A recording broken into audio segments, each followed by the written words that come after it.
Police वाले मेरे को जबरदस्ती पकड़ के जीप में बिठा रहे थे, क्या आप चलिए, मीडिया से मिलने नहीं दे रहे थे। मैं छात्र संघ अध्यक्ष कोई ऐसे मेरे को खींच के थोड़ी लेके जा सकता है। किसान आंदोलन में जो शहीद हुए थे, किसान परिवारों के शहीद, उन लोगों के नाम में ये जीत करना चाहता हूँ और ये समस्त छात्र शक्ति की जीत है। आपके तो पिताजी सरकार में मंत्री है, मेरे पिताजी मास्टर है, मैंने मास्टर का बेटा धांधली करवा सकता है, मंत्री की बेटी धांधली देख सकती है क्या? सरकार के दबाव, ये एनएसयू संगठन के दबाव के अंदर वो जैसे तैसे षड्यंत्र रच रहे थे, कैसे जैसे अपन चुनाव जीत जाएं। तो मैं उन लोगों को एक ही ललकार दे रहा था कि मैदान में आके, धरातल पे आके मेरे सामने संघर्ष कीजिए, आप छात्र शक्ति के लिए कार्य कीजिए, नहीं तो आप लोग मेरा मुकाबला नहीं कर पाओगे। वो दबंगाई आपके अंदर देखने को मिलती है कि सोशल मीडिया पे एक नाम चला हुआ है कि हनुमान के बाद में वो छात्र नेता निर्मल चौधरी है जिसके लिए रात को दरवाजे खुले हैं कोर्ट के। तो 2023 में विधानसभा चुनाव है। पायलट साहब आदर्श है मेरे, वो राजस्थान क्या हिंदुस्तान में किसी भी नेता को आप मान सकते हो, जरूरी नहीं है कि वो आपकी मदद करे।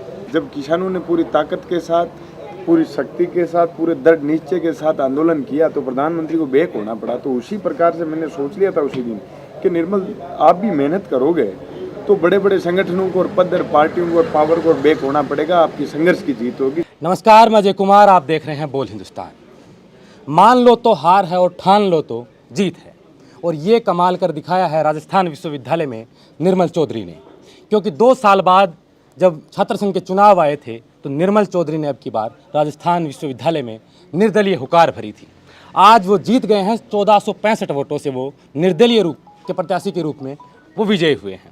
और इनसे बात करेंगे, इनके तमाम मुद्दे जो छात्रों के बीच ये लेके गए थे, उनके आधार पर छात्रों ने इन्हें 1 साल का मौका दिया है, और अब आगे इनकी क्या रणनीति रहेगी उन पर सभी पर चर्चा करेंगे। सबसे पहले तो आपको जीत की बहुत सारी बधाई। धन्यवाद।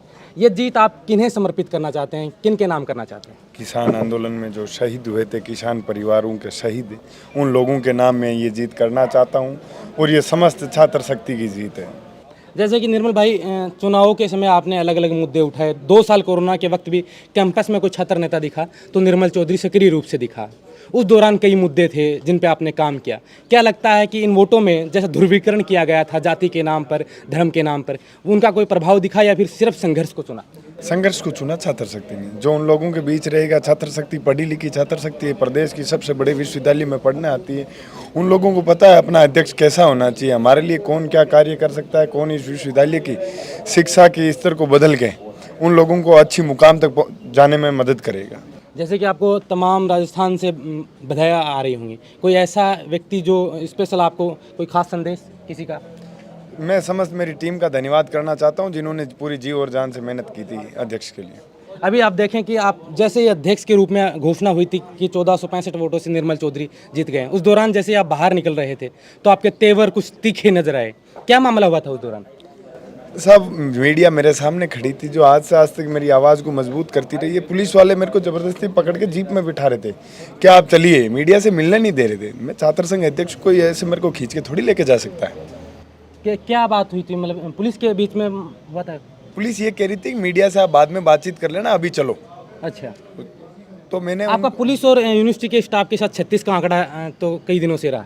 नहीं, मैं जायज़ बात करता हूँ। जायज़ बात के बीच में कोई आएगा तो मेरा 36 का आंकड़ा मानो चाहे कोई और आंकड़ा मानो, मैं जायज़ बात के लिए हमेशा लड़ने के लिए तैयार रहता हूँ। अभी आपको देखेंगे जिस वक्त नामांकन दर्ज कर रहे थे आप, उस दौरान लाठीचार्ज हुआ था, आपके भी चोट लगी थी, आपके बहन के भी चोट लगी थी। उस मामले के बाद में क्या माहौल दोबारा से बढ़ गया था निर्मल चौधरी की? नहीं, वो सरकार के दबाव में किया था। अब चुनाव हो गए तो पुलिस अपना कार्य कर रही है, मैं अपना कार्य कर रहा हूँ। छात्र शक्ति के हकों के हितों की लड़ाई लड़ने की तैयारी कर रहा हूँ। किन लोगों ने किया था वो जो आपको आधी रात को जमानत लेनी पड़ी थी? सरकार के दबाव, ये एनएसयू संगठन के दबाव के अंदर वो जैसे तैसे षड्यंत्र रच रहे थे, कैसे जैसे अपन चुनाव जीत जाएं। तो मैं उन लोगों को एक ही ललकार दे रहा था कि मैदान में आके, धरातल पे आके मेरे सामने संघर्ष कीजिए, आप छात्र शक्ति के लिए कार्य कीजिए, नहीं तो आप लोग मेरा मुकाबला नहीं कर पाओगे। जैसे कि राजस्थान में 17 विश्वविद्यालय हैं जहाँ 9 पर निर्दलीय, 2 पर एसएफआई, 6 पर एबीवीपी ने जीता है। एनएसयूआई का कहीं ना कहीं पूरी तरफ से छात्रों ने नकार दिया है, युवाओं ने नकार दिया है। क्या वजह रही कि आप क्या वजह मानते हैं? धरातल पे कार्य नहीं करोगे, झूठे षड्यंत्र रचोगे तो 17 विश्वविद्यालय, कॉलेज हर जगह से आप लोगों को हार का ही मुंह देखना पड़ेगा। अभी आपको देखें तो आपके पीछे जिसका सबसे बड़ा हाथ मान रहे हैं, आप किन्हें मान रहे हैं सबसे मजबूती के साथ आपके पीछे? छात्र शक्ति का हाथ मानता हूँ मेरे पीछे। जैसे कि आज न्यूज़ में बड़े बड़े आर्टिकल छपे हैं कि मुकेश भाकर विधायक हैं, वो अनिल चोपड़ा जो छात्र नेता हैं, अभिमन्यु पुनिया, उन लोगों ने रणनीतियाँ। मुकेश जी मेरे बड़े भाई हैं, उनके पद चिन्हों पर चला हूँ, मेरे संघर्ष मैंने खुद ने किया है। अच्छा, अभी लोग ये भी कयास लगा रहे हैं कि निर्मल अभी निर्दलीय के तौर पर तो चुनाव जीत गए हैं, लेकिन आगे किस और अपनी राजनीति लेके जाएंगे? क्या एनएसयू में जाएंगे, एबीपी में? या मैं अभी राजनीति की सोचता ही नहीं, मैं तो छात्र शक्ति का अच्छा सेवक बनना चाहता हूँ। पहले वो बनूंगा, उसके बाद आगे भविष्य में सोचूंगा क्या करना है क्या नहीं करना है। क्योंकि आप देखें तो उस जिले से आते हैं जहाँ पे कुछ वर्षों पहले हनुमान बेनीवाल ने ऐसा किया था और आज उन्होंने अपनी पार्टी बनाई है, सांसद हैं, विधायक उनकी पार्टी से, तो आप भी उसी जिले से आते हैं। वो दबंगाई आपके अंदर देखने को मिलती है कि सोशल मीडिया पे एक नाम चला हुआ है कि हनुमान के बाद में वो छात्र नेता निर्मल चौधरी है जिसके लिए रात को दरवाजे खुले हैं कोर्ट के। तो 2023 में विधानसभा चुनाव है, क्या आप उनकी? नहीं, मैं सिर्फ छात्र शक्ति की सेवा करूंगा। अभी ना तो कोई विधानसभा में जाने की सोच रहा हूँ, ना कहीं संसद में जाने की सोच रहा हूँ। मैं जो छात्र शक्ति ने मेरे ऊपर भरोसा दिखाया है, उनके भरोसे पे, उनकी उम्मीदों पे खरा उतरूंगा पहले। अभी कुछ लोग कह रहे हैं कि एनएसवाई के को लेकर आप कट्टर थे, मतलब एनएसवाई के खिलाफ आप प्रदर्शन कर रहे थे क्योंकि टक्कर आप ही की थी। मैंने एनएसवाई वगैरह किसी के खिलाफ नहीं किया। मैंने हमेशा प्रशासन के खिलाफ प्रदर्शन किए हैं। उनके छात्र शक्ति की लड़ाई लड़ने के लिए मैंने प्रदर्शन किए। मैं एनएसवाई के खिलाफ क्या करूँगा, क्यों करूँगा प्रदर्शन? उनके पास ऐसी कोई क्षमता ही नहीं है कि मैं उनके खिलाफ प्रदर्शन करूँ। लेकिन कांग्रेस के सचिन पायलट के प्रति तो आपका सॉफ्ट कॉर्नर है।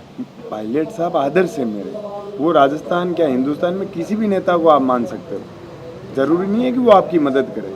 अभी अपन देखें तो इन चुनावों में जो धनबल और बाहुबल का प्रयोग हुआ था काफ़ी स्तर पर, जातिवाद जो अपने उच्च स्तर पर था।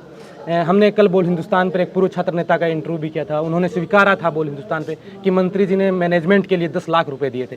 तो आप इन चुनावों में, क्योंकि लिंगदो कमेटी के अनुसार तो 5,000 रुपये आप खर्च कर सकते हैं, तो इस तरह मैं हमेशा लिंगदो कमेटी के अनुसार, उनके नियमों के अनुसार ही चला हूँ। आपने कभी कैंपस के अंदर मेरे बैनर पोस्टर देख के तो बता सकते हो, मेरे तो पूरे 5,000 रुपये भी खर्च नहीं हुए। तो उन लोगों को क्या कहें? एक तरह मंत्री का सबसे बड़ा पावर था उनके पीछे और 10 लाख रुपए की बात उन्होंने ऑन कैमरा स्वीकार की। पद और पावर की ताकत आपने देख ली ना धरातल पे। छात्र शक्ति ने कितने वोटों से आशीर्वाद दिया मेरे को। धरातल पे रह के जो कार्य करेगा उसको ना तो धन बल की, ना बाहुबल की, ना कोई पावर, ना कोई पार्टियों की जरूरत पड़ती है। जो संघर्ष करेगा छात्र शक्ति उसका मान सम्मान करेगी। क्योंकि आपने जब भी चुनाव जीता था, जीतते ही आपने ये कहा था कि यहाँ विश्वविद्यालय की जो भी समस्याएं होंगी उन पर मैं प्रमुखता से अपनी बात रखूंगा।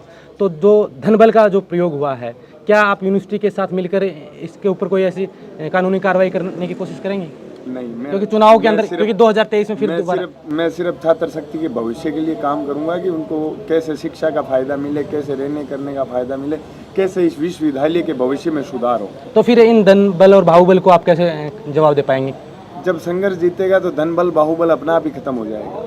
अब आप जो तमाम मुद्दे लेकर छात्रों के बीच जा रहे थे, अब प्रमुखता से आपका कौन सा मुद्दा होगा जो मैं सबसे पहले तो नई लाइब्रेरी को खुलवाऊंगा, छात्र शक्ति को उसका फायदा मिले, पढ़ाई लिखाई करे। उसके अंदर राजस्थान की सबसे बड़ी डिजिटल लाइब्रेरी है। सड़कों का नव निर्माण कराऊंगा, भवनों का नव निर्माण कराऊंगा और हॉस्टलों के अंदर खाने पीने की व्यवस्था के अंदर सुधार करवाऊंगा। ये आपको ये जो इतनी दबंगता से ये प्रेरणा कहाँ से मिली? क्योंकि आपने ये कहा था, मीडिया में भी चर्चाओं में चला था कि निर्मल चौधरी ये कह रहा है कि मैं मेरी जीत जो 700 किसान जो किसान आंदोलन में शहीद हुए थे उनके नाम करना चाहता हूँ। तो ये प्रेरणा छात्र शक्ति के लिए काम करने की प्रेरणा आपको कहाँ से मिली?